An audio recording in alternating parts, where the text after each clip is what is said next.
Our first guest this evening has thrown her support behind both Senators Loeffler and Perdue. Joining me now, Senator Marsha Blackburn, a member of the Senate Judiciary and the Armed Services Committee.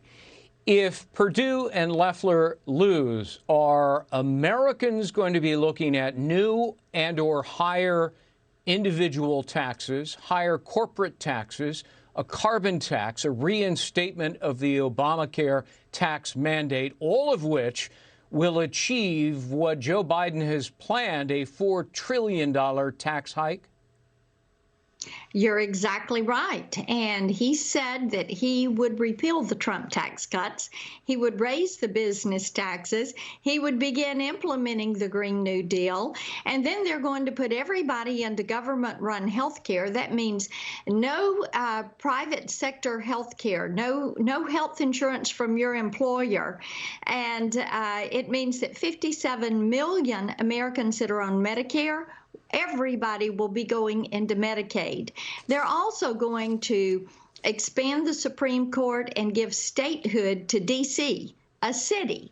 Give statehood to D.C. and also to Puerto Rico, thereby having a Democrat majority that would be hard to ever get rid of. Now, that is their first 100-day agenda. And don't take my word for it. Take Chuck Schumer's word for it. He said, first, we're going to go take Georgia, not win it, not fight for it, not try to earn the vote, but take it. And then they're going to change America. And I don't think that's the kind of change that people are looking for.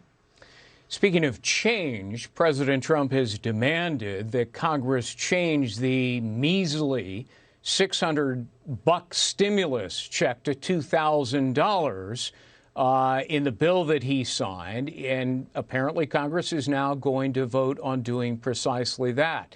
Democrats appear to be on board. As a Republican, will you vote to increase it to $2,000? You know, Greg, one of the things that is so frustrating about this is that you could have had a lot more money than $2,000 in the pocket of hard-working Americans if back in July or September or twice in October or in November that they had voted to increase unemployment by $300 per week. Now, we know that what the Democrats are trying to do with this is to put us on a pathway to a guaranteed minimum income, which is one of their socialist agenda items. We also know that President Trump is frustrated, as am I, by a lot of the wasteful spending that is in the budget that was passed, the omnibus spending bill.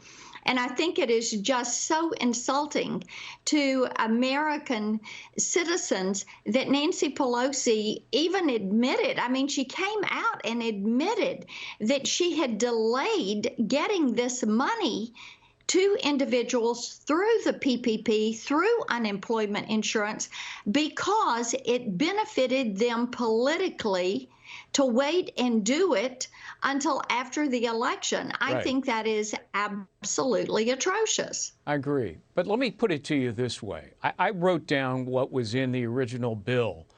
$700 million for Sudan, $453 million for Ukraine, $250 million for the Palestinians, $33 million to Venezuela, $10 million for gender studies in Pakistan, millions to Tibet to study climate change, 2 new museums in Washington, D.C. Who the hell needs 2 new museums in Washington, D.C.?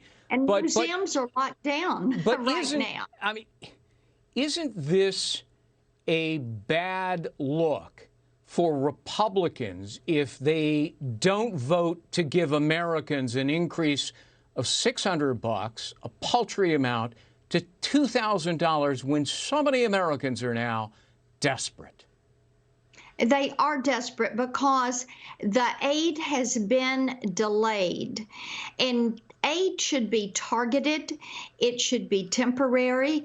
It should be there when people need it. And see, what the Democrats did was to delay it and prohibit it. And they didn't want to do the things that were necessary to create the very best stimulus, which the best stimulus there is a job.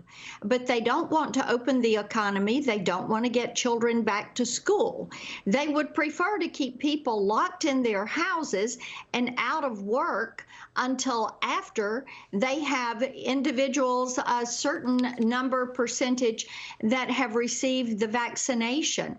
So there is no way you're ever going to outbid the Democrats. We know that they want to get a guaranteed minimum income. We know that they are using this, and they're trying to keep from reopening the economy. I talk to so many business owners who say, look, we desperately need another round of PPP so we can keep people on the payroll. We're trying to keep the doors open, and we're trying to get to a pathway to recovery.